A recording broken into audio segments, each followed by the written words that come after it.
Welcome to The Other 50%, a herstory of Hollywood. I'm Julie Harris Walker. This is the podcast where we hold the space for successful women in Hollywood to tell their stories. In this episode, I got to sit down with Kelli Konop. She is the Executive Vice President of Physical Production at a company called Good Universe. She has a bazillion credits as a producer and or executive. For example, Juno, The Switch, 50/50, Whip It, and Mr. Megorium's Wonder Emporium. Now, just to give you some context, there was a lot of talk about film incentives woven into her stories. When we talk about film or tax incentives, this is what we mean in case this is new to you.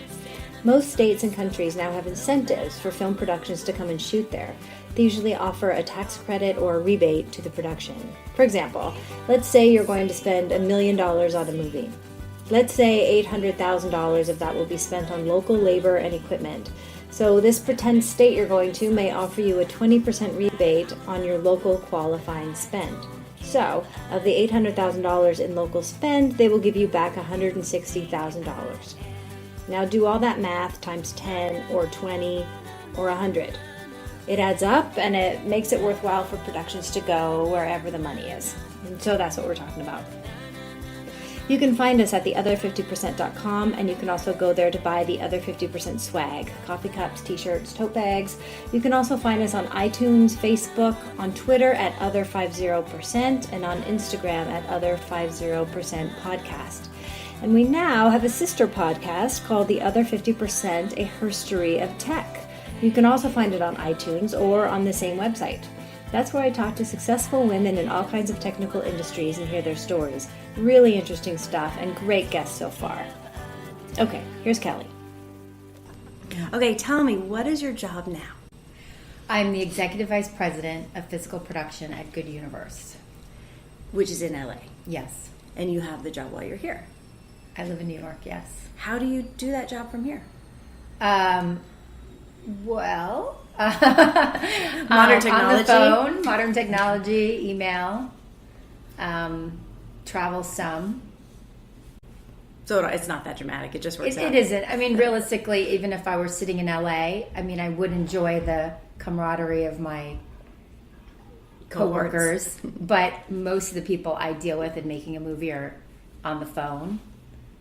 Anyway, so I guess I can do it because I know those guys, my bosses and everybody for so long. Yeah, you have other relationships already. Yeah, I've had this job with these guys since 2004. Because you had it before when it was Mandate. Yeah, and I did take off in the middle for 3 years. Right when Nathan and Joe bought Mandate back from Lionsgate is when I stepped down. I had my second child. So while it was transitioning to Good Universe. Yes. Okay, we will circle back to that. But right now, let's go way back to how did you get into this business in the first place? Years ago, I was managing several high-end retail boutiques. I was quite good at it. Oh. But didn't want to do that. Had sort of gotten that business and... In LA? Became the manager very quickly. And decided and then I read a book. I was trying to trying to figure out what book it was, and I couldn't find the name of it for this interview, but I even texted my friend who I met in the class. So I read this book, and they ended up taking the class of the woman who wrote the book. It was like How to Produce in Hollywood or something like that. Oh, I'm dying that you don't know the book now. I know. Now I have to find that, but so I read her book, and then she had a class. Was it like Eve Hofnather's book? I don't think so. Okay. And so I went to the class, and I ended up meeting one of my best friends there. He read the book too, and we just became friends. And then I had a personal friend who was a stunt coordinator who was going to a job interview one day for a film, and she said, "Why don't you come with me? Maybe they'll have a job for you. I've decided now that I'm leaving the retail business. I'm going to go produce movies. I've decided." Because you came upon this book. Because I came upon the book, and I decided that's what I'm going to do. It sounded good. I just knew I could do it. Yeah. Because my whole life I've been the person who's just puts things together and produces things. Even my family growing up. I just do it. I'm going to produce Thanksgiving right now. It's going to be amazing. Produce stuff. That's what I do. I just make stuff happen. So you're like, that's me. I'm going to go do that. Yeah, it just seemed like a natural fit. So I'd read this book. I remember telling my boss I was going to, the owner of the company, or he wasn't the owner, he was the manager of the company. I was going to go produce movies now. He's like, what are you talking about? It's like you've gone from like starting in the company to managing these 3 boutiques. Yeah, you're running my business. I'm like, it's not enough. I got to go. So I got to go. So I remember my accountant was very disappointed too at the time. He's like, you're doing so well. Why would you leave? Like, because this is not interesting anymore. I'm probably going to do well there too. Yeah, I'm going to go and I'm going to do well there. So what was your first job? So anyway, I went down with my friend to this to meet this director and producer, and they ended up having a fight in front of us. About what? I don't even remember what they fought about, but there was a big fight, and the producer stormed out. A lot of words were shouted, and I basically said, I'll produce your movie for you. And the director said, okay. What? Well, so let's cut back. I met Bob Harvey. I had met Bob Harvey, like I had known him for maybe a year or so, and he's had a Panavision, and I knew he'd give me a camera, and I said I can get a free camera. This is before digital, and so the director. It was a no budget movie. It was like his I think his girlfriend's father might have been financing it, like for $30,000 or something. I don't even remember. I think it was like Russian money or something. Best not to know where it came yeah, from. And so I remember it was a film called Spiral, and I mean, for a no budget, it was very well planned out. We shot in the girlfriend's house, and it was like 2 actors, and called up Bob, and I said, produce the movie. I need a camera, and he said, okay, and then I said, oh yeah, I need some film. And so I remember he showed up. He either showed up or I went to him. I can't remember. And the trunk got opened and there's like all this film in there, all these like short ends. And so Bob hooked me up. Oh my God. So at this point, I don't know what I don't know. I don't know how to produce a movie. I was going to say, do you have any idea? I have no fear because I don't know what I don't know. So you need a camera. You need film. Right. So at this point, I had met this guy in the class, Tom, who's now one of my best friends.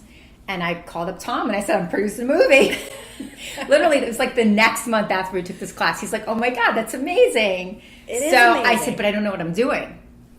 So he said, call this girl, call Lisa. So he gave me Lisa's number, and Lisa was a line producer and a first AD. And so I called this girl, Lisa, who's on set somewhere. I don't even know where she was. Like, she wasn't in town. Like, she lived in LA, but she was elsewhere. And so I'd call her up for advice. What do I do?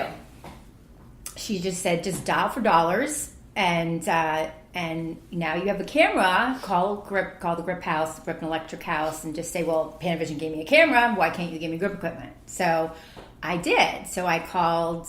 So I literally dialed for dollars. This was back in the 411 days. You had the 411 book, and I literally called up and I said, well, I'm making this film, and Panavision gave me a camera, and I need some grip equipment or whatever. And I remember at the time, I really wanted to know everything. So I remember going down to Panavision and having the guys like show me how to use a camera. I went down to the Grip House and had them show me like what the lights were, because I didn't want anybody to take advantage of me. So I wanted to educate myself, because at this point I don't have anybody to trust really. So I went like wrapped cable for a day and learned what the lights were and all that. But I ended up getting everything I needed. For free? For free. Even the bagels. The only thing I think I had to pay for was this. I don't think I got the sound guy for free. I feel like I had to pay him some money. And did you get the rest of the people free? Got the people for free. I ended up calling. I called a script supervisor teacher. Got his best student. That's smart. I did pay for the catering, although I got this Italian caterer. I mean, the most delicious food ever. And he catered it. I got the bagels for every morning. I was craft service producer, boom holder. I was everything. Every morning I'd pick up the bagels, and I had really good craft service and catering. I got the crew for free. But I didn't. Amazing. The thing is, I didn't know what I didn't know. So, but you were fearless. I was fearless. I knew I could do it, so I did that. And then I remember, but I literally didn't meet Lisa like for a long time. So then cut to my next job. We did that. Cut to my next job. I remember in the back of Backstage, I believe, I saw an ad. This guy Tim was his director, producer. He directed and produced educational films back then. Of course, you had to shoot those. They weren't on the internet, So I remember I got a job with him producing an educational film for him, which was great because they're so quick. It was like a 3 to 5 day shoot, super fast. You're really a one-man band, so you're learning everything. And did he have a little bit of money? They had some money, yes. Did you get paid by this point? I did. Right. So I didn't get paid for the movie. Of course not. No. Yeah. So no one got paid. Nobody got paid. But yes, he paid me. And then he ended up also doing a lot of industrials. Mm-hmm. So what happened was I ended up, through Tim, who's such a great guy and director, I ended up, we'd work out of his house, and he introduced me to this company called CRM, and they did industrials, corporate films. And there was two women who ran the company. Denise was one, and Leslie. Leslie is actually a post-production supervisor in the business now. And it was great to be around these women who were running this company, which was really inspiring. And at the time, I remember when I was working for them, they were great models because they were having kids and having life and producing at the same, and directing. Like Denise wrote and directed, like she did everything. They were doing it all. I mean, I remember Leslie, I distinctly remember she created this bib, one of the first bibs I think ever, where you put it over the baby so she could nurse her baby while she was at work. Like she invented a I don't know if she really, I'd never seen it. Well, of course I hadn't been around babies, but I'd never seen it before. But she literally came up with this little apron thing, and she put a sign on her door. But you were welcome to go in. Yeah. She just they just up. did it. They just did it. And I just remember they were really, those two are very inspiring because they were just doing it all, So, but anyway, so I would do these industrial films with Denise and Leslie and Tim, and then I'd go and do a feature, but then I'd do these industrial films in between. So I was constantly, like, some of my friends at the time were in the commercial business, I remember, and they were making big bucks. Yeah, that's a big. And I was making no bucks, but I was working a lot. I was learning a lot, and I kept thinking one day, and I would look at so and so, and all the money she was making, and I was like, I'm not making anything. But one day, now were you even thinking of negotiating your rate at that time, or were you just throw me in, let me do it? Oh, I remember negotiating my rate with Denise, and I remember at one point she was paying me $1,000 a week, and I thought that was like all the money in the world. It's big money. I thought I had made it. Yeah, I was so excited, but anyway, I really wanted to do features, and that's what I did. I just started to do. I started to line produce features. Again, calling Lisa. Mm-hmm. I probably didn't meet Lisa for a year, and I would call her and say, I got another job. I don't think I can do this. It's bigger. And she'd say, it's just another zero. It's just another zero. I'm like, okay, just another zero. I can do this. And so I would just kept bumping up. I can't believe you started as a producer. I didn't. Yeah, you didn't work your way up. No, I did not. I didn't go to film school. Nothing. And there's something to be said for tell people what you are, and they will believe you. Yeah, because you just said, I'm a producer, and they hired you. Yeah. Yeah. But that's what I feel like. I honestly am a producer. I feel like if no matter what the project, I could produce it, whether it's film or not film or whatever it is. Well, that's what made it work, is then you did it. I just did it, yeah. Okay, so back to the earlier films you were producing. Yes. So you'd call Lisa, and she'd say, don't worry, you could do it, and you'd just go figure it out? Yeah. So were you doing independent films then? I was doing independent films, yes. Did you have any input in, like, you helping raise the money, or once I got the money, you did it? In the beginning, once I got the money, we did it. Although most of the companies I was working for were so small, they were truly independent. Like, they didn't have a me on the other end of the phone. Like, there was none of that. So as the line producer for those movies, you're doing everything. You're doing everything, I consider myself now a real support to all the line producers and producers, and I am, but there was no me. So I was taking care of everything that person would do, plus line producing the movie. Like releases and contracts and bigger picture things? Yeah, bigger picture things. And I remember, one movie I did in the Cayman Islands called Haven. This was way back when they had, all those sale lease back co-productions. It was a 4-country co-production. So I personally was on the phone with the lawyer who was putting together the deal, figuring it all out, sitting in the Cayman Islands till like 10 o'clock at night. And they'd be like, oh, now I have to line produce the movie. It was almost doing 2 jobs. Yeah. It was doing 2 jobs. It wasn't almost doing 2 jobs. So but then you learned everything. Yeah, you really learned. Like I remember when I first started at Mandate, I was just like, wow, there's really people that support you. This is amazing. It's gonna be easy. So then you also had to learn all about the finances of it all and the currency exchange. All that, yes.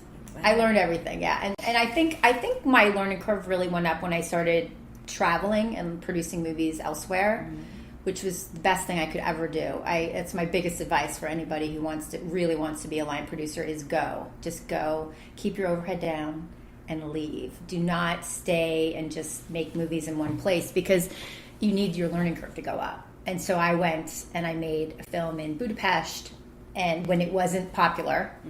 And then I remember at the time we were making this little movie, and we were like the small movie. We were just like the little train that could.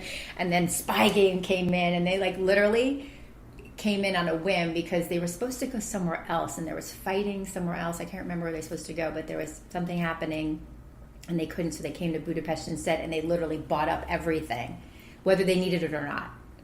Because did they take your crew? They took everything. And so literally, so at this point, I befriended the line producer on, I remember James Scotchstaple, I believe, was the line producer on that film, and I remember going down to his set just like, hi, what can I do for you that you can give me back the crane? So you don't really need it, do you? And I remember at the time, I feel, my memory could be wrong, but I remember at the time he wanted to either have his birthday party or throw somebody a birthday party at a Russian restaurant, and my translator happened to be Russian, and like her dad had a restaurant or something like that, and so we kind of said, okay, I'll help you with this if you can give me the crane back or something like that. Oh my god. So I don't know, it was just kind of funny, but it's like diplomatic negotiations. Yeah, but and I knew him through his old assistant who I had done a movie with, and now she's a big producer. So but yeah, so you just kind of... But anyway, I think going elsewhere is the best thing to do. Like I went to Budapest, and then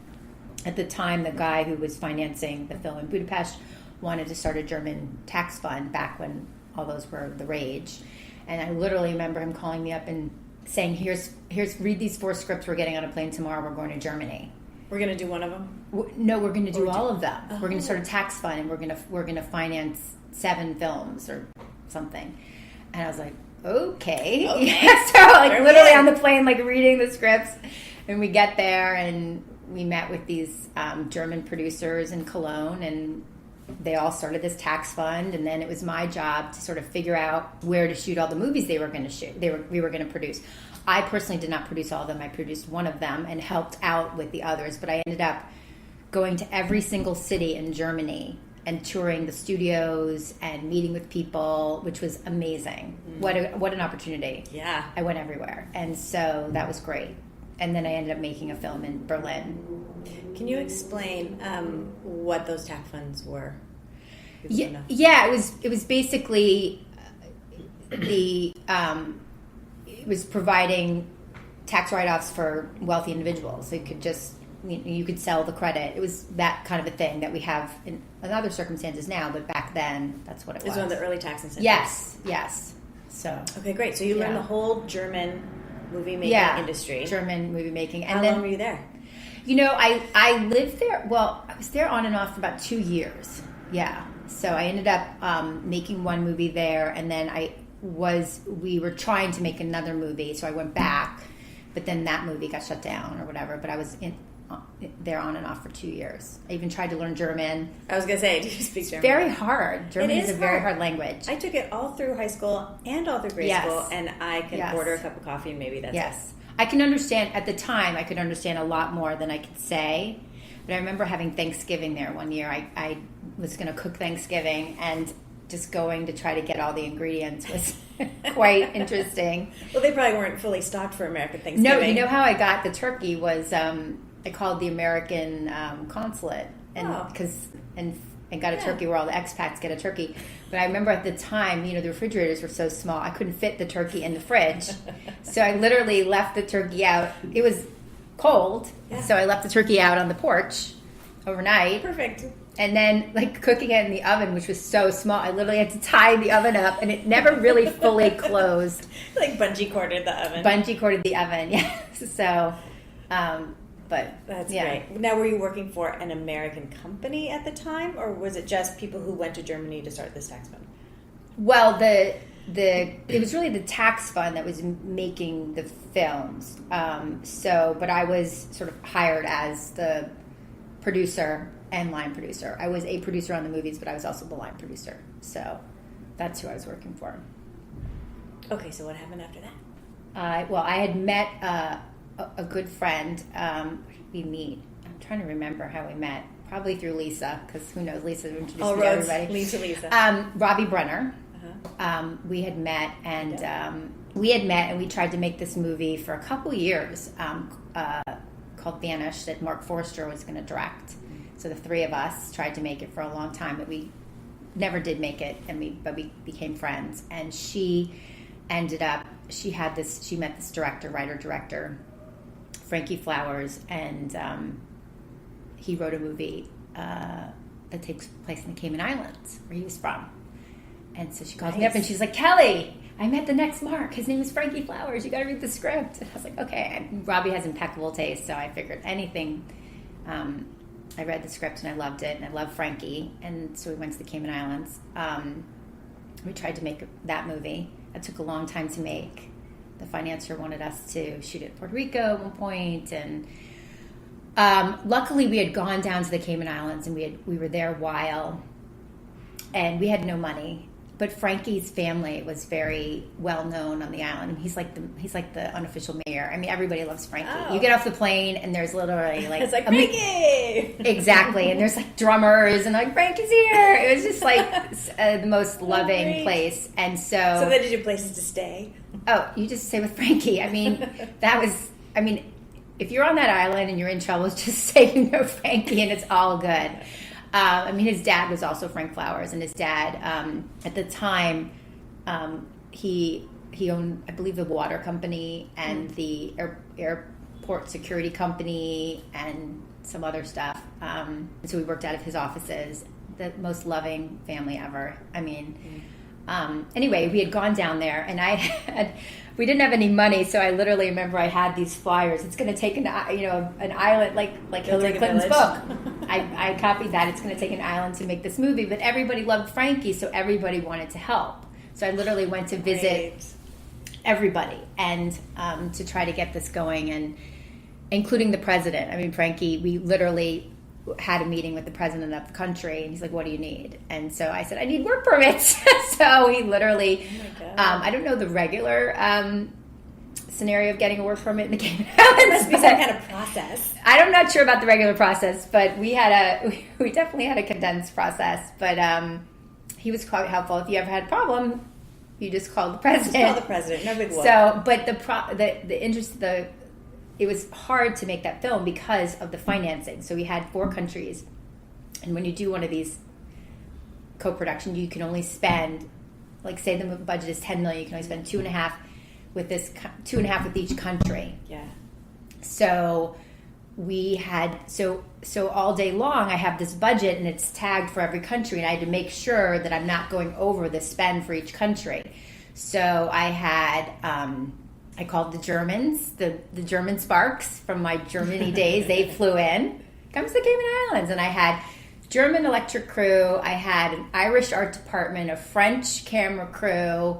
We flew the equipment in from Germany. Now, can that count for all the countries, even though you're shooting it? Yes. Yes. Great. Yes. And then the Caymans counted for UK. Yeah. And yeah, so that was an insanely hard film because you had to keep track of all of that.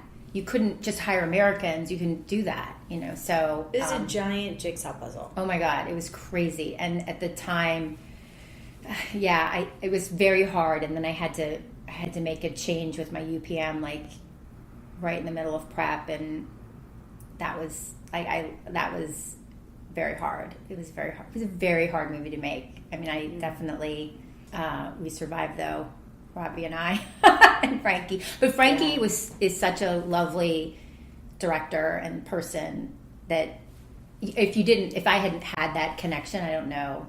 Do you know what I mean? Like, I don't know that I could make a film and work that hard for people that I didn't believe in, but I really do believe in him and her. And it was a labor of love. Yeah, it was called Haven. How did it do? I don't think it did too well. So then after making that movie on an island, of course somebody else was like, oh, Kelli can make a movie on an island. That's my other bit of advice. Don't make a movie on an island. There's really no reason to make a movie on an island. No good comes of it. But I did go and make a movie in the Dominican Republic after that. Now they have a studio, and I think it's still a very hard place to make a film. Yeah. I wouldn't suggest it, even though there's a studio down there now. But how'd you do that? It was crazy. So I ended up making this film down there at the time. So the film, in the movie, the main character goes and she works at a resort. So we paired with this resort.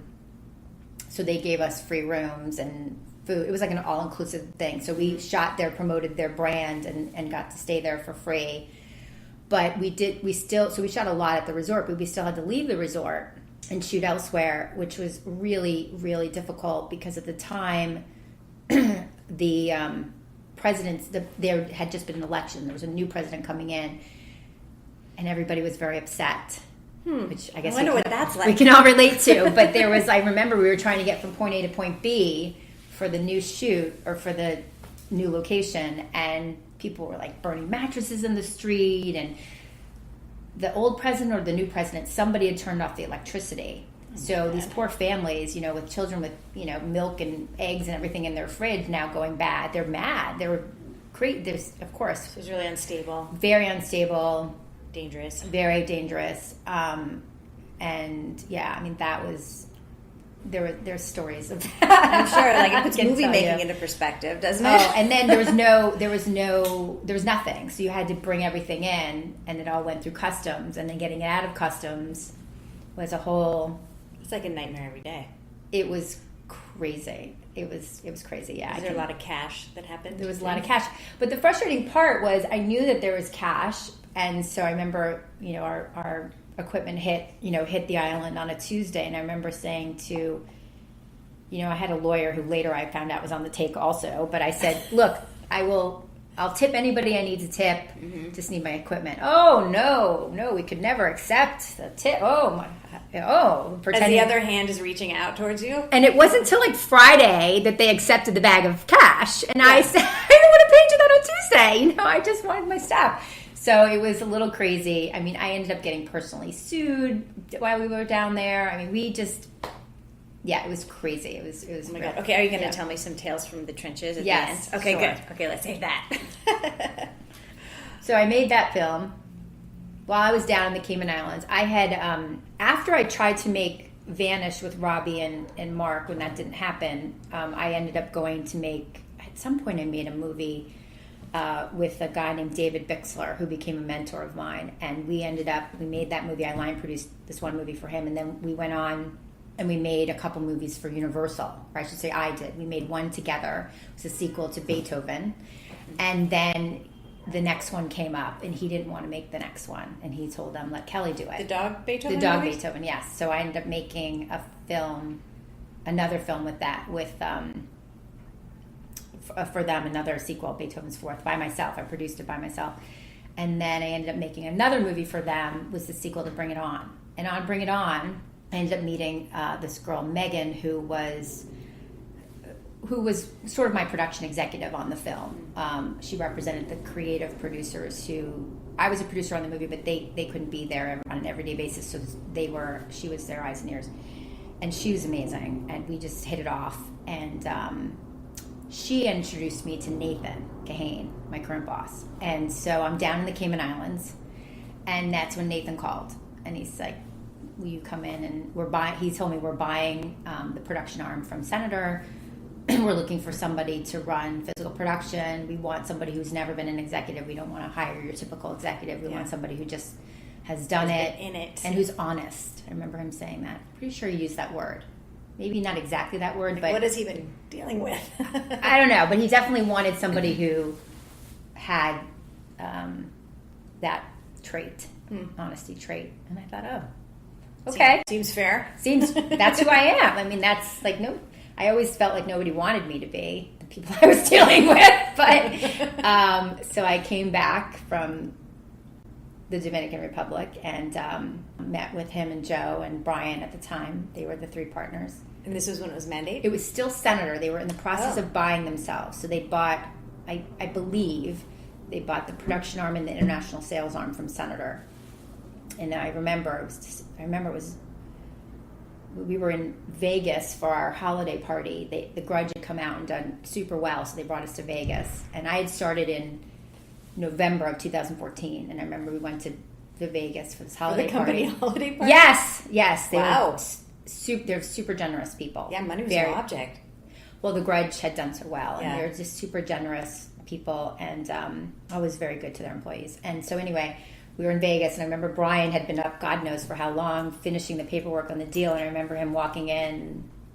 Joe, Nathan, and Brian bought themselves from Senator, became Mandate, and he came out and said that it was all finished, so we became Mandate. So how was that for you? Was that like slamming on the brakes to have this stable company job after producing? I would say the opposite, because so now I'm coming into a company that doesn't have, we were just starting over. So there was no like production manual There's plenty to do. There's plenty to do, yeah. And it was just at the beginning, it was just me, and it was a new company, essentially. And so I had to sort of figure it, and I had never been a production executive, so I had to just figure it out, which was a learning curve, So then you have a much bigger picture, like all the... Yeah, so our first movies that we did were Stranger Than Fiction. Coincidentally, Mark directed. He's a very, very prepared director. One of the most prepared I've ever worked with. And then we did at the time, we did another movie called Rise.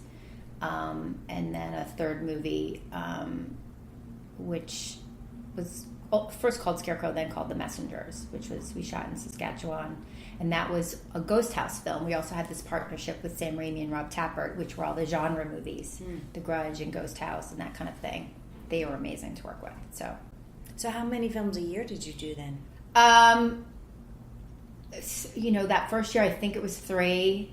Got up to, I think, 6. At one point, we shot 5 movies at once. Literally 5 movies started shooting with them. At the same time? At the same time. Yeah, that's when we shot Juno. We shot Juno, Boogeyman 2, Passengers, Horsemen, and Harold and Kumar Escape Guantanamo Bay, all at the same time. In all different places? All different places. We had 2 shooting in Vancouver, Juno and Passengers, but everything. So you're just traveling all the time? Yes, I was on the road for 5 months straight. Was it just you and Jenny working? It was just me and Jenny. Maybe I had an assistant. Yeah, so I hired Jenny, who was amazing. Yeah. She's like a dynamo. She's good. I should mention Jenny is Jenny Yamaki, who is now Vice President of Physical Production at Lionsgate Digital Studios. And then I had an assistant. So it was the 3 of us. And we were not owned by Lionsgate at the time. It was just, we were just Mandate, which was great. I really, not that I didn't enjoy it when Lionsgate owned us, but when we were by ourselves, I was much more hands-on. At one point I handled all of HR. I was doing it, because I could do it better. Yeah. So I just, let me do that. How big was the company? It was probably like, at one point maybe like 40 people, and then we scaled back right before Lionsgate bought us. Wow. There was a lot of accountants, so I can't keep track of all of them because they did all the international sales. So there was a big piece of the company that I honestly wasn't really involved with, all the international sales. I wasn't involved with that. But then you didn't have like production finance department either. No, we've never had a did production all finance. Of that too. Yeah, but we had our CFO, Brian, who, Right. between Brian and I, we did all that bank loan stuff. But But as far as obviously supervising it on production, you were doing all of that. Yes. Yeah, no production finance. Yeah, that's a lot. Okay, so at some point Lionsgate came in. Lionsgate came in at some point, I think it was 2006, I want to say. I think that's right. And they ended up buying the company. And Joe went and now is in charge of the whole, all of film, including Lionsgate's films and our films. We still ran independently, but he had a much bigger job and he was running everything. So how did that change your job then? It didn't really change it too much, although it was a lot easier to get financing now because,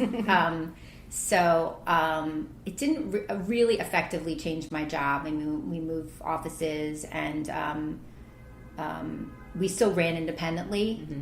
I mean, Donna and I were a resource for each other. She's the head of physical over there. But easier to get credit, maybe? Yeah. So, and it did change my job in that they took over servicing. So we at the time had a head of post and servicing. And then when Lionsgate took over, we downsized. You know how it changed my job is now I was in charge of post too, because we lost that position. So now I was in charge. So I was spoiled before. I had Jack Schuster working for me, who's like the best ever. And so I would make the movies, and like literally he would just take care of everything to finish them, overseeing post. And of course I was involved, but he really took care of everything. And so and was quite good at his job. So then when we moved over, that slowly transitioned. He slowly transitioned out, and then now I was in charge of all of post as well. But I wasn't in charge of servicing the films that they sold. I wasn't in charge of that. So I would basically deliver to whatever distributor was distributing the movie, and then we would deliver to Lionsgate if they were doing the internet, because they did the international sales part of it. So there's one international sales company. So my job grew in overseeing post. So which is sometimes even harder than production because there's less people. I mean, there's no line producer of post, so it's really you. I mean, you have a post supervisor, but they're more like your UPM or production supervisor in a way. You're really the one making sure at the end there's enough money to finish everything. It's a giant job you're describing. That definitely. I remember when Nathan said, "Well, you're the expert of production now. You're gonna have to become the expert of post." And so I always liked my learning curve going up. So it was. I can do it all. No problem. It was a lot, but at the same time, I remember there's no finance person, so I'm also handling all the incentives and the rebates, production, and which is a whole nother. Yeah. It's almost the most stressful part of it because you're dealing with these governments and these laws that are written, and I don't know how many people, when they go to a new state or go to a state to get an incentive, do they actually read the law behind the incentive, or do they just read what's on? You know what I'm saying? Yeah, they just call Joe. Right, who I call all the time. Okay, now the Joe we're talking about is Joe Chianese, who is Executive Vice President at EP Financial Solutions. Gosh, this is really getting insidery. But I remember at the time, at one point we were shooting. We were one of the first ones to go to Iowa before everything blew up. Uh-huh. We were one of the first ones in Michigan, and so you're reading the interpretation of the law on how to actually do the credit. But then, as we know in Iowa, the interpretation of the law wasn't the law, and so we're literally getting it's risky. Yes, it's a lot of responsibility. If you mess up, it's millions of dollars and your financing is screwed up. And totally. And I remember after Peacock in Iowa, and we ended up making a film in New York around the same time, and they had just changed part of the incentive. They would constantly update it, and they had updated it one more time about the stages and which ones you could use or couldn't use. And I just remember at that point thinking, studios have a whole department that takes care of this. I need some help. And I remember at the time calling Joe and a couple other people. Not that they could guarantee anything. You know, they weren't going to guarantee my $4 million incentive. No, but give you some comfort. Just that another you're in the right direction. pair of, I said, you know what, we're going to budget for their services or somebody like them on every movie now because I need another pair of eyes. Yeah. Like it's too much. It's too much. And it changes and too often. it's just that there's just so much at stake. So I remember after the Iowa blow up, I remember saying we're putting that in the budget. I can't, when you think about it, it's just nice to have another pair of eyes. Yeah, I think you have to. So, and you just take it out of your incentive proceeds and it pays for itself. Works out. I mean, it's really what we do in Canada. We had been doing that in Canada all the time. And we never, the problem is you would hire like a CFC in Canada or what have you, but you never did that in the States. And all of a sudden the States got all these incentives, but there wasn't a CFC, quote unquote. Right. You know what I mean? Got so complicated. Right. And so you're just like, why don't you? So it makes all the sense. Yeah. So at some point, we had lunch and you were about to adopt a baby. And yes. then we had lunch a month later and you were getting married. Yes. What happened? So I actually was on track to adopt a baby. So it was funny. It was, I was at the Academy Awards for Juno. I was not nominated. The movie was nominated, but I was there anyway. I was there anyway. And very excited that a film that I worked on and was one of many producers on was nominated. And because that was a labor of love, that one too. We worked for a while on that. And I thought, this is a dream come true. I also want to be a mom. That's a dream I've always wanted. I'm just going to, the guy thing didn't work out. I'm just going to do it on my own. Yeah. So because I'm hearing your whole story. I'm like, you never had time to date. Yeah. So that was the end of February. And so I ended up working through, got an agency, an adoption agency, and did everything that I needed to do to get approved to adopt. So by the end of August, I was on the list and approved to adopt. I had done And you were just waiting for a baby. Yeah, but it was funny because I remember I was shooting Whip It at the time, so I was, and a few other films. I think we had 2 others. Anyway, I was in Michigan. Also, great film. Love that film. It didn't do as well as I thought it should, but I love working on Whip It. I love working on that movie. I love that movie. Anyway, so we were doing Whip It, which we were one of the first ones in Michigan. So I remember when we got our money back. I'm digressing, but I remember we got our money back from Michigan. I framed the check because everybody kept saying, "Did you get your money back?" Because nobody thought at this point, I was blowing up, and everybody thought it's too good to be true. Michigan, it's not going to work. And it didn't last either. It didn't last, but it lasted for a while. We ended up shooting a couple films there, but I remember framing that $4 million check. But anyway, the incentive pioneer out there. Yeah. So I ended up getting approved to adopt a baby, and I was going to adopt a baby from Ethiopia as a single woman, which during my process they were closing the door on single women adopting, but I was grandfathered in. And wasn't there a whole network in LA of women who had adopted Ethiopian babies? Yeah, so I ended up meeting some good friends. Coincidentally, I ended up meeting this other woman, Julie, who happened to live like 3 blocks from me and work 2 blocks from me in Studio City, also single, also adopting baby, and so we became friends. And anyway, cut to I'm in Michigan, and I fly to the Berkshires to go to a wedding of a producer friend, Adam Richmond, who I had way back. His company was the one I was producing the movie for in Budapest, and then the one that I helped with the German tax fund. He was my anchor, he was just such a great producer, wonderful guy. So he was getting married, so I ended up going to his wedding, and he's just walked down the aisle. And Adam says to me, I had no idea this was going to happen. He said, "Kelly, you're going to sit next to one of my dear best friends. I've known him since I was 10. He's worthy of you." And I'm thinking, I'm about to go adopt a baby. What are you doing? Like, this is crazy. He was setting you up. He set me up, and he had just walked down the aisle, so I can't exactly argue with the man. Yeah. So I said, okay. Whatever. And so he sat me next to David, and we hit it off. We ended up talking all night. We missed the bus back to the hotel. We had to get a ride with the caterer.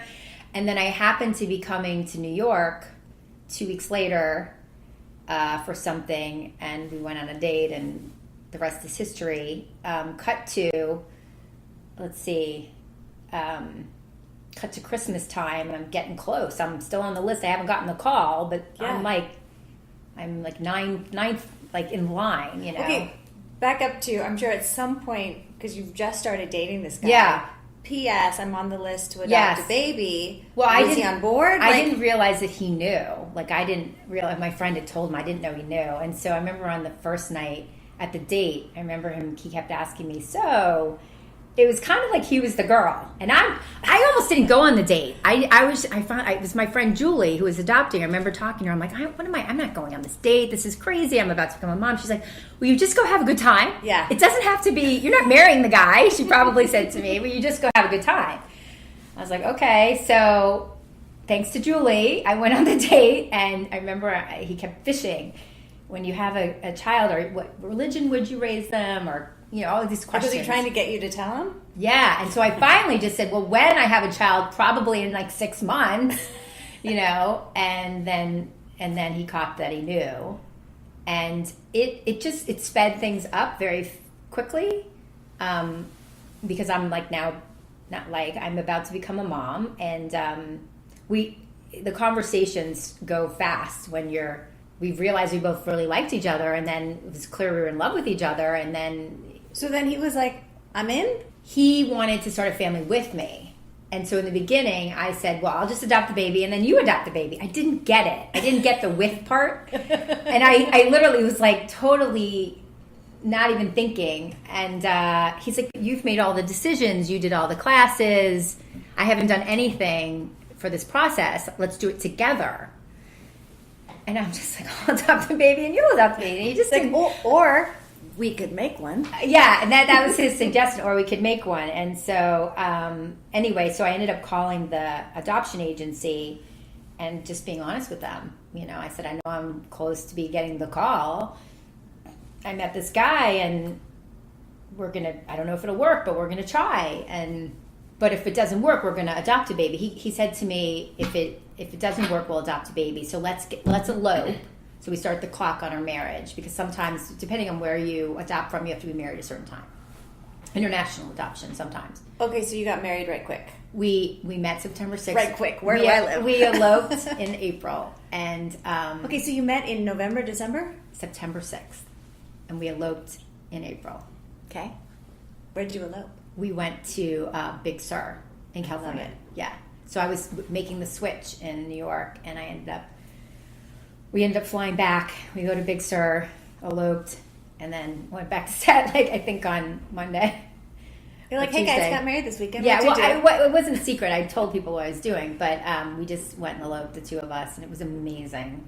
Wow. Post Ranch Inn, I suggest it for any weekend getaway you need. What was it called? Post Ranch Inn. Okay. It was awesome. So, did you put a pin in the adoption?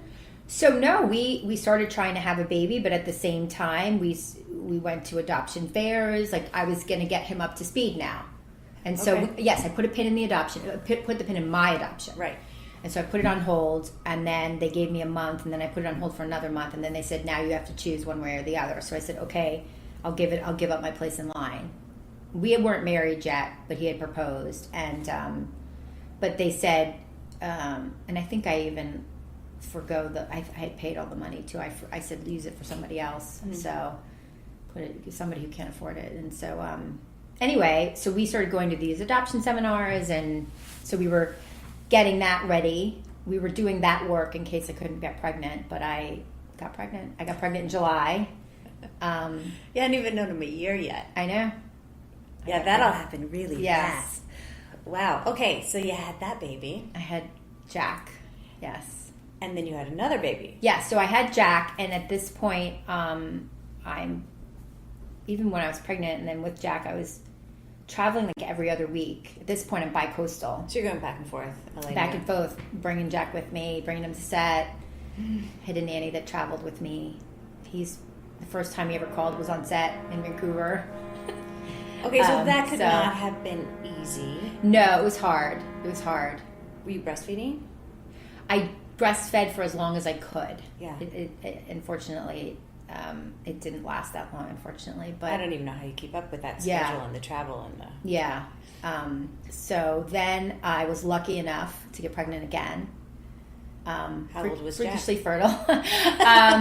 Turns out. 18, he was 10 months, so they're 18 months apart. Yeah. And then I knew I couldn't do the travel with both of them because I literally, I think, so I would take turns like every other week. I was on a plane and I'd bring Jack with me, which was hard because now I've taken him away from his dad, and David's crazy hands-on. And so now I've taken him away from his dad, and he's really with a nanny all day while I'm at work, and then I see him at night. So there was no win-win. Hard. There was no win-win at all. And then I would go without him, and then I'd miss him, and he still was with the nanny. You know what I mean? Yeah. So it wasn't. There's no easy way. There was no win-win. There's no way where you feel like, yeah, I'm nailing it. No, I was not feeling that way at all. At all. So then, when I got pregnant again, I knew I couldn't do it with 2 kids, and so I told Nathan and Joe that I would step down and replace myself. Because you were going to live in New York. Yeah, we had to pick a coast. At this point, once I was pregnant, I had to pick a coast for the 3rd trimester because my doctor was very conservative and didn't want me traveling. So I picked New York, and then we had to pick a coast to live. And David's career is here. What does he do?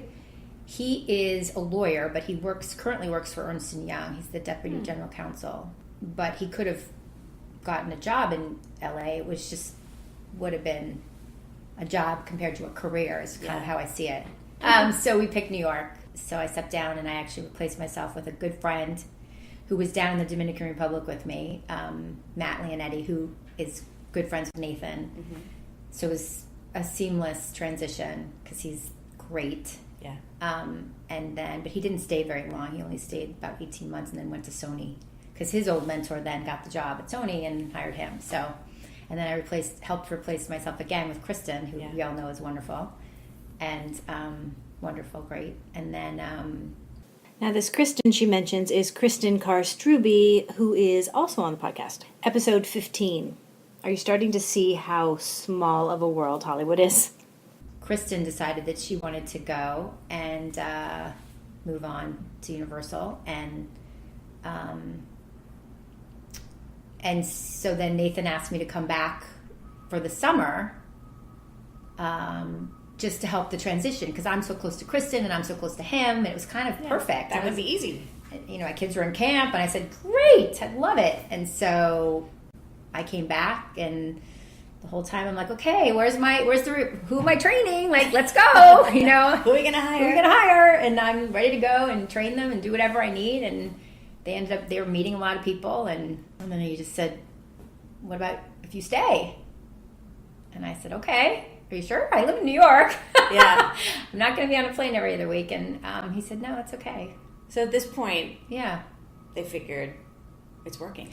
Well, it's working, and I think also because I know them. Yeah. So, and I'm the same person, and I also they do a lot of films with the Point Grey guys, and I knew them, and so it just sort of worked out. That's great. Yeah. So do you work here at home? Yes. There's no office here? No. I have an office here in my apartment. There's an office here in the apartment. Yes. And then I go to LA or wherever I need to when necessary. How often do you travel? It depends. Like this summer we didn't have anything, so I didn't. And then since September I've been to Montreal and LA once, and I think I'm going to LA again in December. So it just depends on what's needed. How old are the kids now? 5 and 6. So they're in school? Yes. So now how have you, since you both have these big jobs, how have you negotiated how you manage the rest of your life? Well, my husband has a big job, but he is home every night at 6:30. He takes the kids to school, or takes Luke to school. Our older son takes the bus at least half the time. It's honestly 50-50, if But not. your 6-year-old takes the bus? Yes. Oh, school bus? School bus. Yes. Not the city bus. Not the subway. city bus. Good luck, kid. Good luck. Here's a card. Here's a Metro card. No, he takes the school bus. But no, I'm really lucky. I hit the jackpot with my husband. He's amazing. He's amazing, and he's at least 50-50. If not, sometimes I feel like he's more 50 than me. Wow. He's so good. He's great. Nice to have friends. Yeah. Yeah, he's really awesome. So, That's great. So does this, the way you have this set up, does it also allow you to be the kind of mother you want to be? Yeah, I mean, they come home from school around 5 or 5:30. They have after-school stuff, and then I usually take a break and eat dinner with them. And then when my husband gets back from work, I go back to work. And you have a lot of West Coast. Yeah, so I'm on West Coast time. I usually work until, at least 9, 10. I've never found you unavailable. No, I like to be available. Time. There's times where I'm just so tired. Yeah. I tend to do my best work in the morning, so at night I get, as everybody does, I get a little foggy. I'm like, I'm brain dead, I need to go to bed or something, but if needed, I'll stay up. Now, as you have risen in your career, and especially coming back with these guys, did you negotiate your contract? It's a new company. It's a much smaller company. Yes, I negotiated my contract. But every time you work for them, it's a new company. Yeah, I guess. It definitely was a lot smaller, and it was like a whole new world coming back in that way. So it's a much smaller company. It's just me and my assistant. I have no Jenny or Meryl. Meryl was there after Jenny left, but so it's much smaller. But so far, so good. How many movies are you doing a year now? We haven't shot that many since I've been back. We've shot a couple, but right now, if we make every film we're supposed to make next year, I think we have 4 in the spring and 3 in the summer. I don't know if all those will go, but we'll see what happens as far as that goes. But we're trying to make a lot more, so we'll see. Good. But it's been working. It would be nice to have another set of hands, but I think the longer I do this, the smarter you get about hiring better people. We're lucky in that we have better producers we're working with, because before, when we did films where I had to be on set the whole time, it's really because the producer was absent in some way, and so I had to be there to be them. And luckily, we have great producers now we're working with, so makes it a lot easier for that you. hasn't had to happen. So yeah. Do you have influence in hiring directors? No, I definitely don't. I can suggest people, but no, I don't. Who is hiring the directors? Nathan and the creative executives. Like right now, it's Aaron Westerman, Joe. Ultimately, are they thinking about making an effort to hire women? Yes, definitely. Tell me about that. Well, you're more than welcome to interview Erin. She's amazing. But no, they definitely are. I didn't know Erin was a woman. Yes. Oh yeah, introduce me. Yes, definitely. Yes. She happens to be pregnant right now, so there you go. You talk about all that. Even better. Jackpot. So, no, they definitely are. I feel like there's some movies that are. We have this one movie that she really wanted to hire a woman. It didn't work out, but she really thought that it would have been better suited for a woman. We have a film that we're just getting started called The Pact that Kate Cannon is going to direct. So, but no, definitely very. I think they're pro. I really feel like Joe and Nathan, and Aaron, of course, but really Joe and Nathan are pro person. I don't. They don't. I don't really. I think they find smarts in no matter who it is. Gender isn't really a thing for. I honestly believe they're really promoting that. Great. So, and it's not like that everywhere. So yeah, no kidding. It's very disappointing that what still goes on. It's surprising. It is surprising. Not surprising, but I literally have a friend who just didn't get hired because she's a woman. Literally, because that's the reason. Yeah. For what position? I'm not going to say because you'll be able to figure it out. I'll tell you later. Okay. But it was literally because we have we want a man because we're a boys club and we're not going to hire you. They said it like that? They said almost like that, yeah. Oh, that's just dumb to I know. say that these days. I know. Yeah. Are you a success? Yes. And I don't think because of my job, just because it's not really because of my job. I would just say I'm a success because, I don't know, I've overcome a lot of things in my life and I've done it all on my own. So that feels good. Yeah. So And I think I resented that when I was younger. But now that I look back on it, I'm like, hey, I did this all by myself. I didn't get any help. So that feels good. Isn't it funny when you're in it? It's like, why do I have to do it all? Yeah. Afterwards. Can you just buy me a car? No. Okay. So, but now that I've done it all myself, it feels good. It makes you fearless. Like I could conquer anything. I've conquered some big things in my life, and I feel like I could, if there was a task at hand, I could just figure it out. Are you a badass? I guess so, yeah. Yeah, I think what you just described is badassery. Yeah. You just figure it out. Good. What advice would you have for women coming up? Keep your overhead low. So you can take the job you need to take rather than the job you have to take. Meaning like your apartment, your car. Yeah. Just keep your overhead really low. Save your money. That's for anybody starting out, no matter what their gender is. And I guess for women, I truly hope that the women coming up today don't experience half the stuff we've all had to experience as women in this business. But if they do, I would say don't stand for it. Yeah. Don't even think twice about it. Just don't stand for it. Speak out. And just know yourself as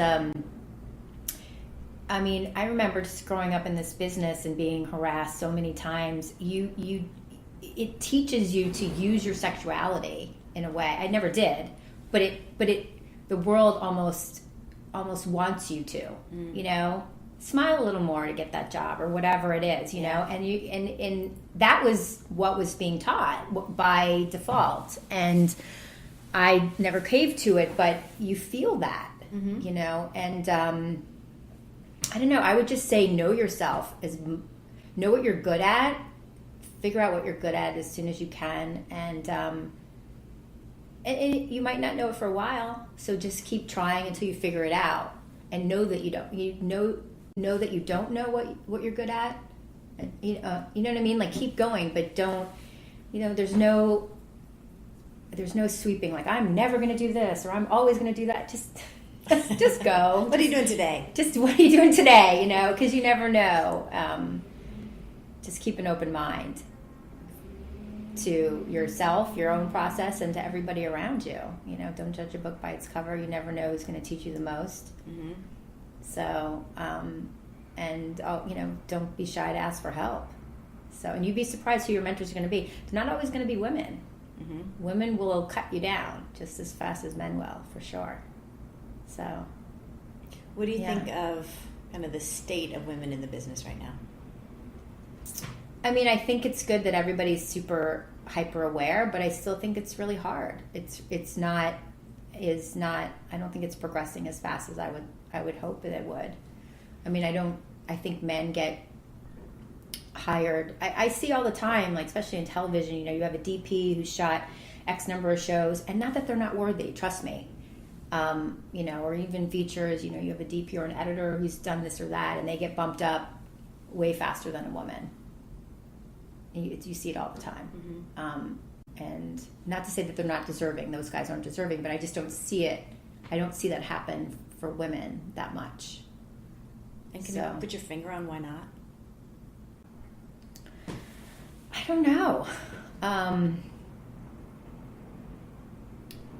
think people ultimately, with studios, sometimes people don't want to take that risk. They want somebody else to take that risk in their job. Yeah, and why is it so risky? I don't know, because some of the women that I would give a shot would be a no-brainer to me compared to where I'd worry about it. I don't know. Yeah, I really don't know. It feels like it's been accepted that hiring a woman is so much more risky, but I've yet to see the evidence. There's no evidence. I'm sure there's no evidence. It's really the individual. I just don't think it has anything to do with whether you're a man or you're a woman. You're either going to be good at something or you're not good at something. I honestly don't think it has to do with your gender. It's like, you know what I mean? It's like an innate skill, or it's not. You know what I mean? I really don't. It's just the person. I don't know. I don't know. What do you think the next steps are as women? It's a good question. just in the business.